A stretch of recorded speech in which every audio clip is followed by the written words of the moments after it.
जी sir, देखा जाता है कि अक्सर यह विद्यालय आए दिन कुछ नए तरीके, कुछ नए टेक्नोलॉजी के साथ अपने एक नया पहचान बनाता है, एक बलिया में एक अलग नाम रखने वाला। इस बार भी कुछ खास है, क्या है और क्या कहना चाहेंगे आप? के साथ बता दीजिए। मैं Pramod Kumar Singh, founder Columbus international school.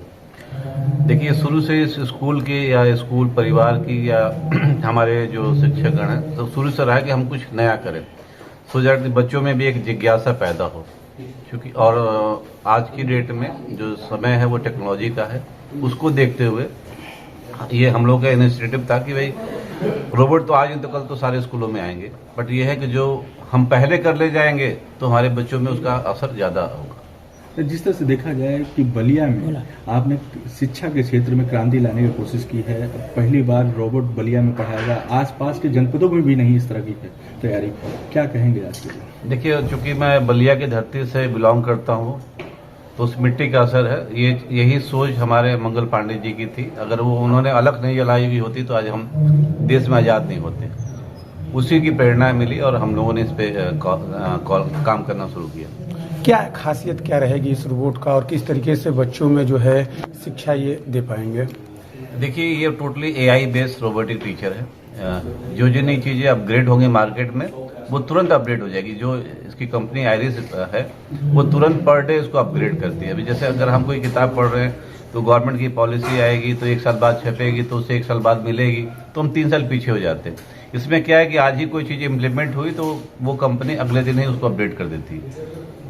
तो जिस तरह से सर रोबोट बच्चों, छोटे से बड़े बच्चों को शिक्षा देगा, तो इसमें कुछ बच्चों को दिक्कतें चाहे कुछ भी आ सकती हैं क्या? नहीं, देखिए, आपका प्रश्न बहुत सही है। दिक्कतें ऐसा कुछ भी नहीं है। ये मानव निर्मित रोबोट है, तो जिस भी कंपनी ने इसको बनाया है उसका सफल रहा अभी तक का, क्योंकि उसने इंडिया में अभी तक 5 रोबोटिक टीचर्स अलग अलग क्षेत्रों में, अलग अलग प्रांतों में दिए हैं। उसका एक्सपीरियंस आज तक बताया कहीं पे भी वो कंपनी फेलियर नहीं हुई। उसको देखते हुए हम लोगों ने इस कंपनी से ये टीचर इंपोर्ट किया। देखिए, साइंस के युग ने ये दूरियां कम कर दी। चाहे विचार का युग था या स्थान का युग था या किसी भी तरह की दूरी को साइंस ने कम किया। ये रोबोटिक टीचर जो आयरिस जी हैं, इसका हमने बड़ा प्यारा हिंदुस्तानी नाम रखा है। सच मानिए, इससे कंसिस्टेंसी आएगी। इससे एक बच्चा, अभी तक क्या होता था कि साइंस का टीचर अलग है, SST का टीचर अलग है, मैथ का टीचर अलग है, और वो सबको जोड़ नहीं पाता। तो जो AI से जो डिजाइन हुआ है टीचर, वो सभी को जोड़ लेगा। क्योंकि अगर आपका कोई सवाल ऐसा है जिसका एक हल, एक आयाम सोशल स्टडी में निकलता है, तो वो उसको भी जोड़ के आंसर देगा। वो साइंस से भी जोड़ेगा और वो मैथ से भी जोड़ेगा।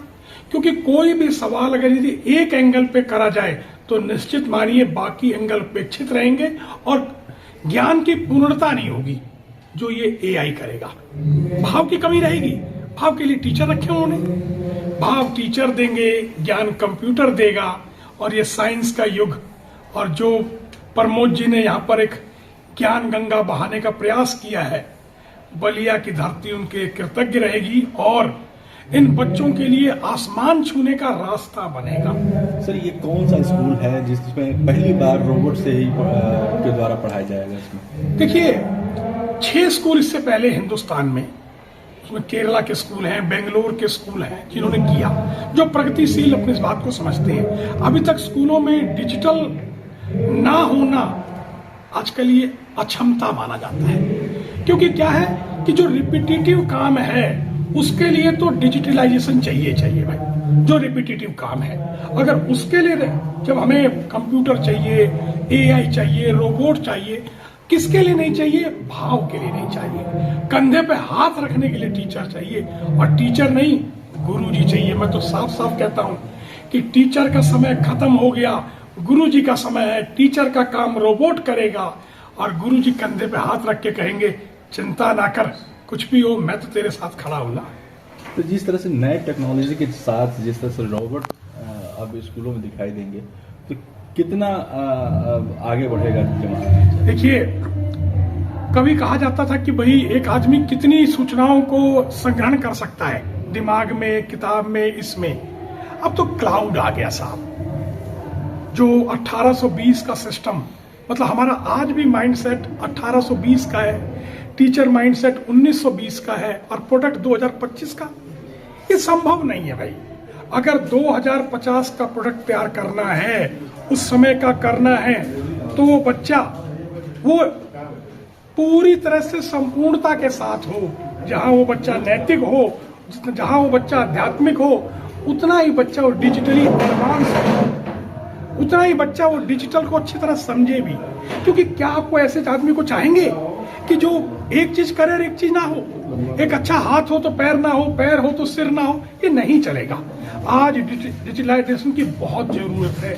जितना डिजिटल होगा उतनी इस दुनिया में तेजी से काम बढ़ेगा। तो जिस तरह से रोबोट पढ़ाएगा, रोबोट सिखाएगा बच्चों को, इस युग में जिस तरह से क्रांति लाने की कोशिश की जा रही है, तो क्या इससे कुछ बच्चों में कुछ दिक्कतें नहीं है? देखिए, जो अंतराल की तरफ आप इशारा कर रहे हैं कि बच्चे जब टीचर ही मतलब कंप्यूटर पढ़ाएगा तो कंप्यूटर कुछ कमी छोड़े, तो मैंने आपसे शुरुआत में कहा कि कंप्यूटर ने, रोबोट ने टीचर रिप्लेस किया है, गुरुजी ने रिप्लेस किया।